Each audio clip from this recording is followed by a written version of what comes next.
Ya, Sudah bisa? sudah. Ya, Oke, baik. waktu dan tempat dipersilakan. Baik, terima kasih Pak Putra. Izin untuk share screen Bapak Ibu.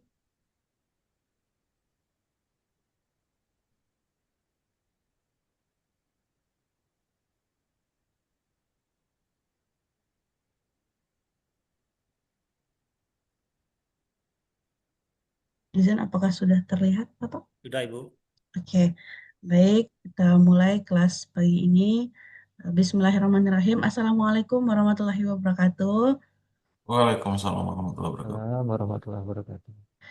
Baik, bagaimana keadaannya pagi ini teman-teman semuanya? Nah, hari ini kita masuk ke pertemuan setelah UTS ya. Kita masuk ke karakteristik dan keamanan mutu susu. Nah, jadi hari ini eh, setelah 100 menit ke depan kita akan ngobrol tentang bagaimana karakteristik dan keamanan mutu susu sehingga nanti teman-teman bisa menjelaskan bagaimana sih susu yang aman untuk dikonsumsi dan apa perbedaannya dengan susu yang tidak baik untuk dikonsumsi. Oke.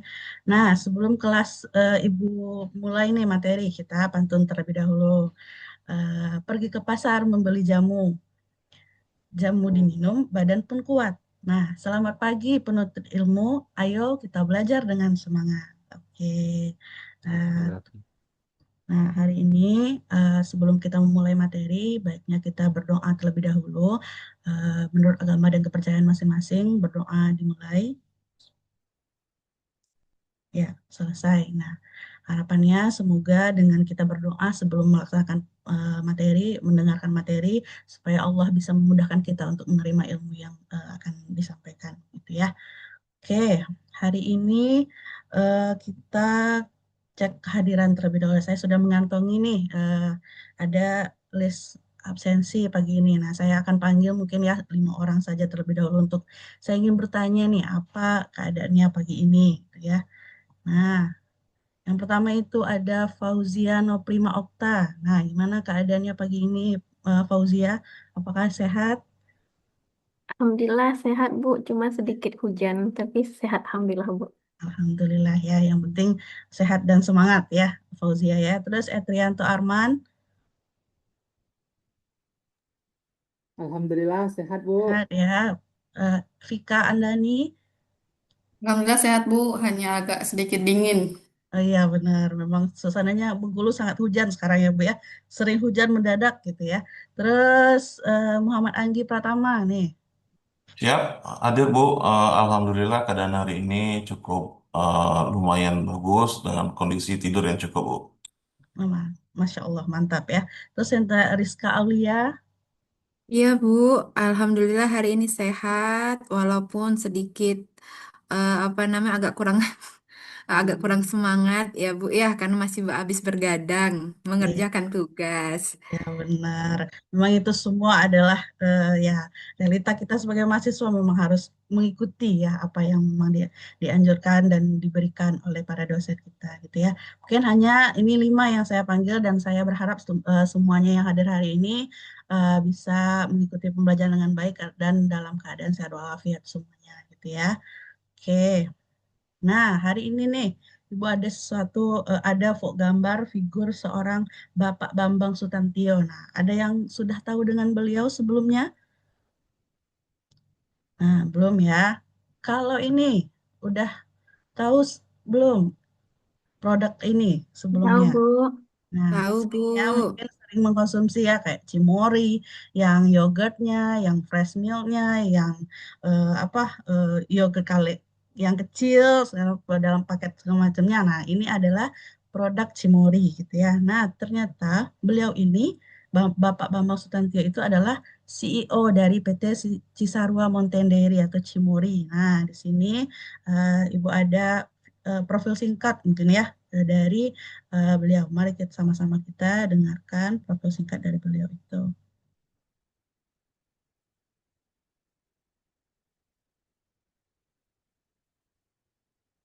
Apa terdengar suaranya?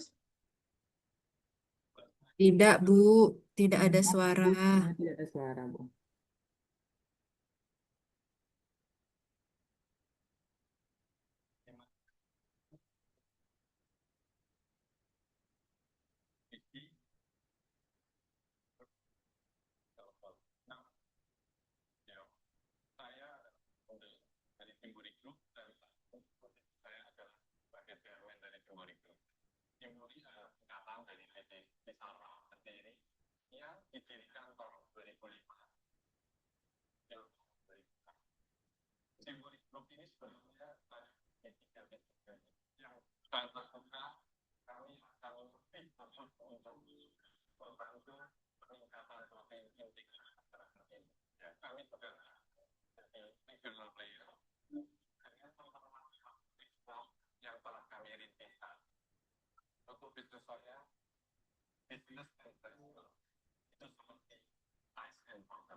Oke, dari video yang sudah ditampilkan tadi, nah siapakah yang kira-kira mau untuk seperti beliau? Yang menjadi CEO sebuah perusahaan yang bergerak di bidang pengolahan susu, sehingga beliau bisa mengembangkan produk-produk yang notabene bisa berguna dan bermanfaat bagi kesehatan kita, manusia gitu ya. Nah, di sini ada tadi Bapak ya, menyimpulkan kesuksesan bukan dari sekedar finansial saja, tapi itu dari kumpulan dari value kita untuk memilih apa yang mau kita capai dan apa yang ingin kita peroleh, begitu ya. Nah, siapa nih? Silakan raise hand. Siapa yang mau seperti beliau? Karena kita nanti sebagai sarjana peternakan ya, otomatis ingin dong sebagai pengusaha yang bergerak di bidang peternakan tersebut. Nah, salah satu inspirasi kita adalah Bapak Bambang Sutantio ini. Oke, silakan raise hand siapa nih yang mau jadi seperti beliau kira-kira?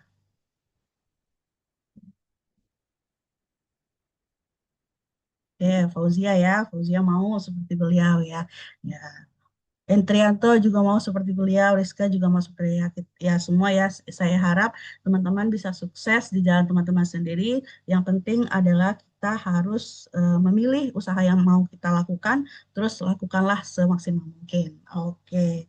Nah, kita lanjut nih ke materi inti dari pertemuan kita hari ini. Nah, kita minggu ini belajar tentang karakteristik fisik, kimia, mikrobiologi susu sebagai bahan pangan yang aman konsumsi. Nah, Ibu berharapnya setelah pertemuan ini teman-teman tahu nih bagaimana pengertian dari susu, bagaimana karakteristik fisik, kimia, biologinya, dan bagaimana menunjukkan kualitas dari keamanan susu itu sendiri. Nah, sebelum kita mengetahui sifat segala macamnya, kita harus tahu dulu dong susu itu apa gitu ya. Nah, susu ini adalah cairan yang berasal dari ambing ternak perah sehat dan bersih yang diperoleh dengan cara pemerahan yang benar. Nah, di sini pas di garis bawahi ada ambing ternak perah sehat. Nah, jadi ini adalah cairan yang berasal dari hewan mamalia gitu ya. Terus kandungan alaminya tidak dikurangi atau ditambahkan sesuatu apapun dan belum mendapat perlakuan apapun. Nah, ini dikutip dari SNI tahun 2011. Oke, nah pernah dengar nggak kira-kira ada susu murni Pangalengan gitu dulu kan, ada saya sering mendengar itu. Terus ada susu segar. Nah, kira-kira dari dua susu murni dan susu segar ini apa perbedaannya? Boleh mungkin salah satu bisa menjawab pertanyaan ini? Mungkin Rizka, mungkin apa perbedaan dari susu murni dan susu segar? Silakan Rizka. Oke, kalau terima kasih Bu telah memberikan kesempatan bagi saya. Perkenalkan nama saya Rizka Aulia. Jadi untuk susu murni itu biasanya yang berasal langsung dari sapi tanpa pengolahan atau susu ya tanpa kandungan zat yang lainnya. Sedangkan susu segar itu adalah cairan yang berasal dari sapi juga, tetapi ada apa namanya perlakuan lainnya seperti itu, Bu. Oke. Benar ya, terima kasih Rizka untuk jawabannya. Nah, si murni dan susu segar ini sebenarnya sama, cairan yang berasal dari ambing susu ya. Tetapi perbedaannya, kalau susu segar itu dia sudah terdapat perlakuan pendinginan. Ya, hanya itu saja beda dari kedua susu ini. Oke, nah di sini ada kualitas susu yang baik, nah gitu ya. Nah di sini ada kualitas fisik, kimia, dan mikrobiologi. Nah yang menjadi pembeda dari yang tiga ini, kualitas fisik itu bisa dilihat dengan mata kepala kita sendiri gitu ya. Terus dari warna, bau, rasa, kekentalan, kejernihannya bisa kita lihat sendiri. Tapi kualitas kimia dan kualitas mikrobiologi kita harus melakukan uji terlebih dahulu di laboratorium. Dimulai dari kadar lemak sampai ke titik bekunya, dilihat dari angka lempeng total atau TPC yang biasa kita dengar sampai dia mendapatkan standar kalau susu itu tidak boleh memiliki pencemaran mikroba, terus bebas dari patogen, terus aman dikonsumsi dan untuk daya tahan simpannya menjadi lebih bagus. Nah, itu kesimpulannya susu yang berkualitas baik memiliki sifat fisik normal, terus komposisi kimianya sesuai standar dan cemaran mikrobanya dalam batas aman. Nah, boleh kita kuis terlebih dahulu ya, karena nanti setelah teman-teman tahu nih bagaimana kualitasnya, nanti kita akan masuk ke eh, kasus apa yang tentang kualitas ini. Silakan, saya berikan waktu 3 menit. Oke, saya sudah bisa lihat ini Rizka Fauzia Etrianto ya. Nah, oke, silakan. Nah, benar. Oke. Cukup ya. Nah, di sini ada Fauzia nih yang paling tingginya. Nah, mungkin sudah bisa ya membedakan kualitas fisik, kimia, dan juga mikrobiologi dari susu. Nah, di sekarang ada kasus nih. Ada kelompok A dan kelompok B. Nah, dari gambar tersebut kita bisa lihat ada kelompok A yang susunya masih bersih dan segar gitu. Terus ada kelompok B yang mengalami penggumpalan dan keruh. Nah, kira-kira kenapa nih penyebab dari kedua susu ini berbeda gitu? Silakan, ada yang mau menyampaikan?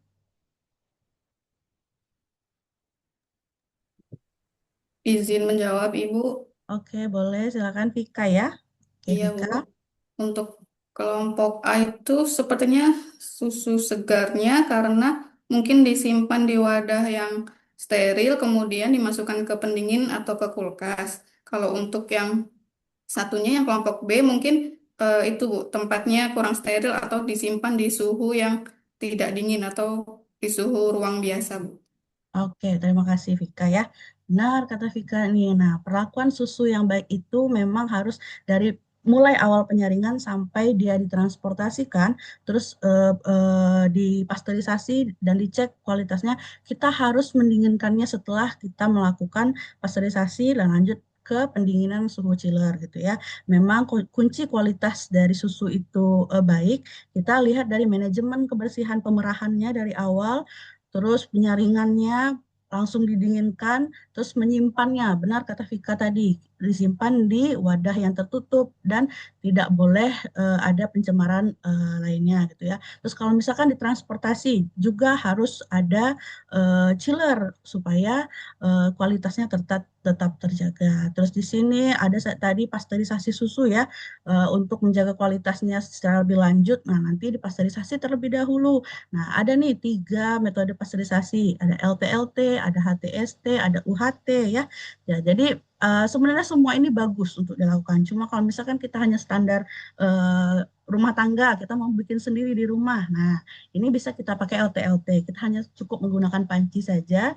Nah, nanti kita bisa lihat nih gimana suhunya, berapa suhunya. Terus kalau misalkan dia sudah sesuai suhu, kita aduk-aduk selama 30 menit dengan suhu 63. Nah, kalau misalkan untuk skala industri, memang sudah menggunakan HTST dan UHT ya, karena memang sudah menggunakan mesin yang canggih gitu. Nah, ini Ibu ada satu video contoh proses pasteurisasi susu. Nah, kalau misalkan teman-teman sudah membeli susu segar di luaran tapi belum dilakukan pasteurisasi, nah bisa kita lihat ini caranya.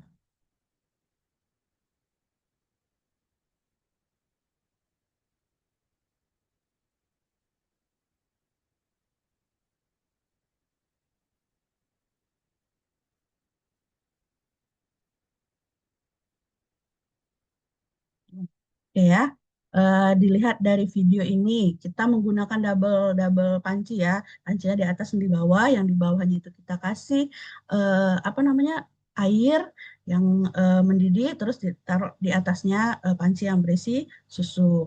Nah, agar bagus gitu cara tidak terjadi penggumpalan pada susu tersebut. Terus dengan waterbath, kalau dilakukan dalam penelitian biasanya ini kita memakai waterbath ya. Dia sudah ada alat tuh khusus, di bawahnya ada air dan di atasnya ada susu. Gitu.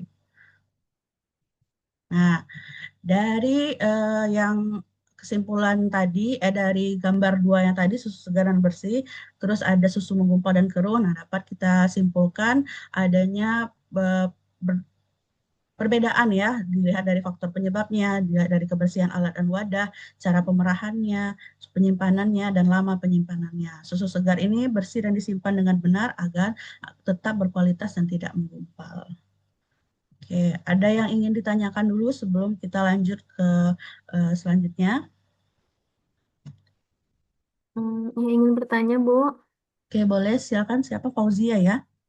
Iya, Bu. Tadi kenapa ya, Bu, dua panci?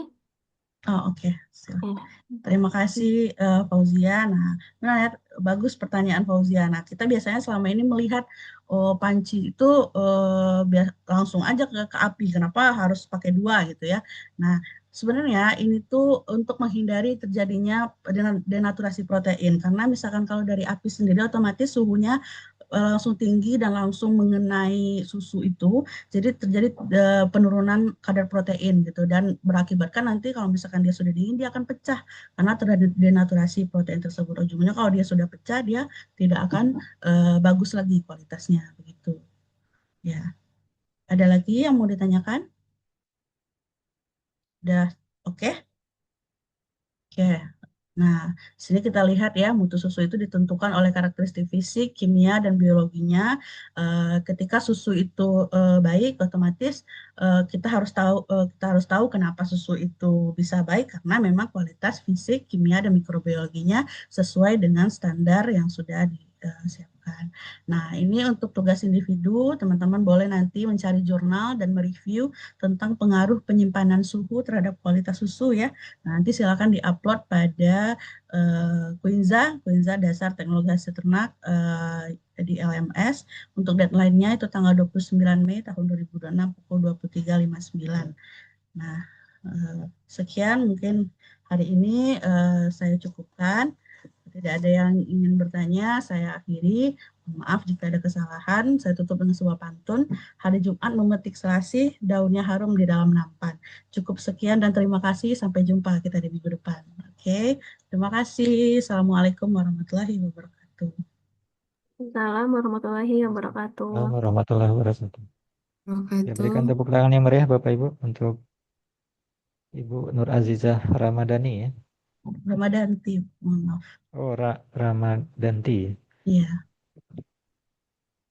Baik, sebelum saya memberikan masukan, saya persilahkan Ibu Vika Andini ya memberikan komentarnya. Silakan Bu Vika. Baik, terima kasih Bapak atas kesempatannya. Untuk Ibu Nur Aziza, menurut saya untuk PowerPoint-nya sudah cukup bagus, sudah ada videonya, tapi tadi mungkin saat share screen, audionya mungkin tidak diconteng Ibu. Oh, Jadi tidak ada audionya tadi, tidak ada suaranya. oh iya, mohon maaf. Untuk komunikasi dengan mahasiswa tadi menurut saya sudah cukup baik Bu. Begitu Pak. Terima kasih, Bu Saran. Vika. Ya, baik, terima kasih Ibu Vika. Diterima ya masukan Bu Nur Azizah. Ya, diterima Pak. Ya. Baik, ini kalau menggunakan Zoom ini Bapak Ibu harus dipastikan memang ya. Ketika share screen tuh centang audionya jangan lupa dicentang ya. Mohon maaf sebelumnya Bapak Ibu. Ya, tidak apa-apa. Baik, untuk Bu Nur Azizah, ini sudah terlihat ya. Pembelajarannya sudah menggunakan case method.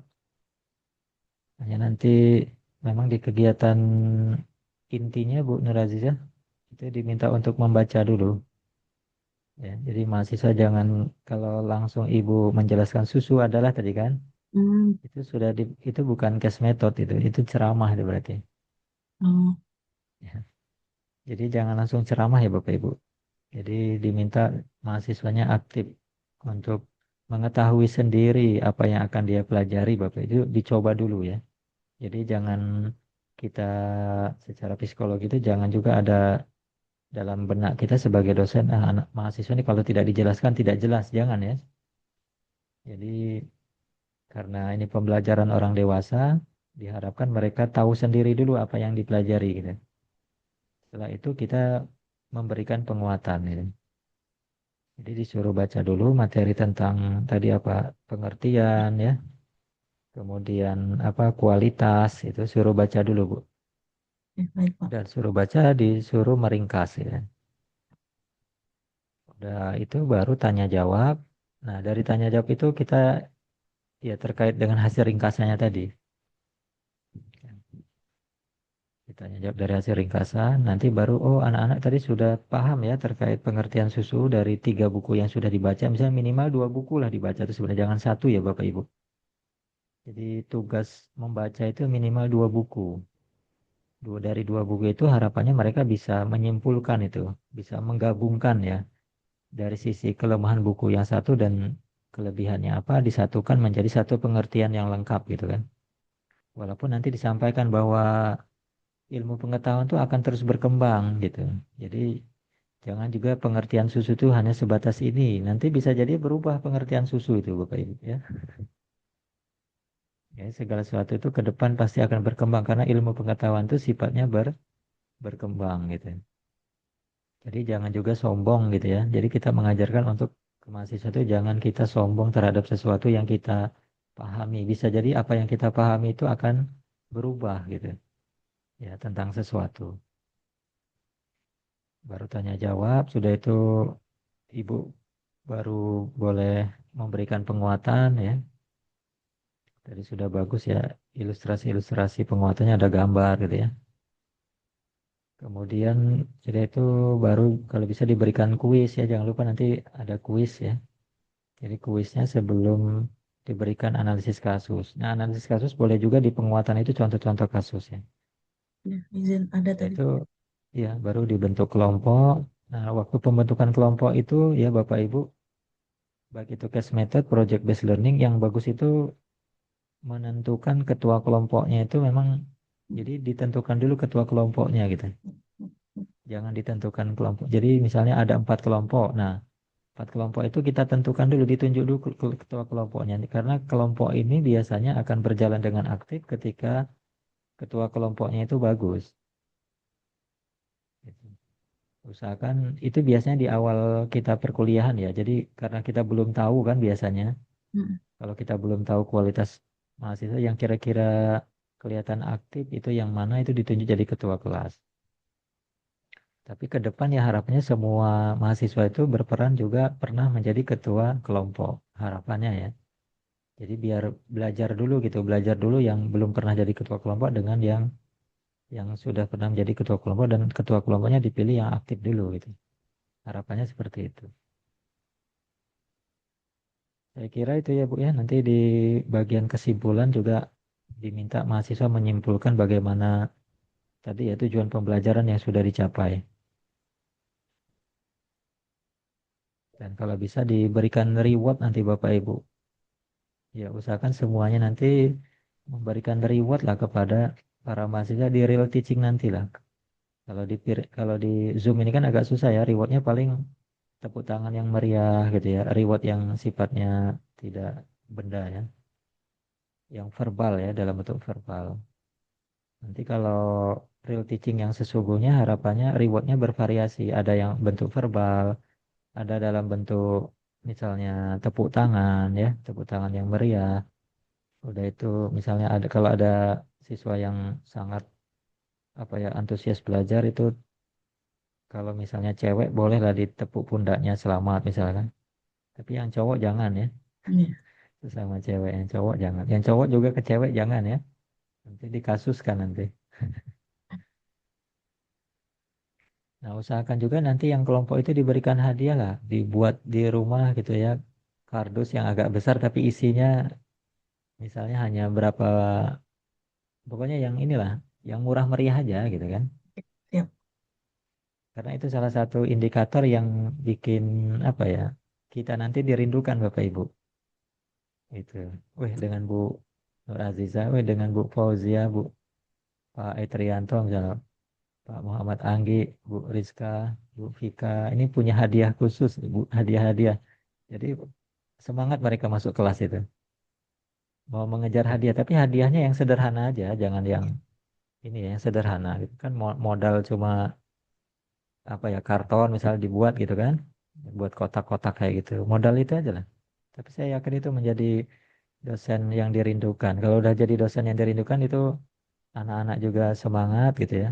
Kalau udah semangat tuh biasanya ya tujuan pembelajaran juga akan tercapai. Bahkan nanti mereka pun akan mendoakan kita menjadi orang yang sukses Bapak Ibu. Itu harapannya kan. Dan itu menjadi amal jariah lah kalau kita, kan harapannya itu ya Bapak, yang menjadi penolong kita ini kalau yang muslim ya. Kalau muslim itu yakin yang menjadi penolong kita nanti di akhirat salah satunya amal jariah itu Bapak Ibu. Ya. Baik, saya kira itu untuk Bu Nur Aziza ya. Selamat Ya, sekali lagi. terima kasih Ya, Bapak atas ya, masukannya. Insya Allah akan saya terapkan nanti di adult ya. teaching. Terima kasih Pak. Baik, kita lanjut Mas Ya, Putra baik. Terima berikutnya. kasih kepada Ibu Nur Aziza. Persiapan untuk Ibu Vika ya, Vika Andini. Iya, Pak.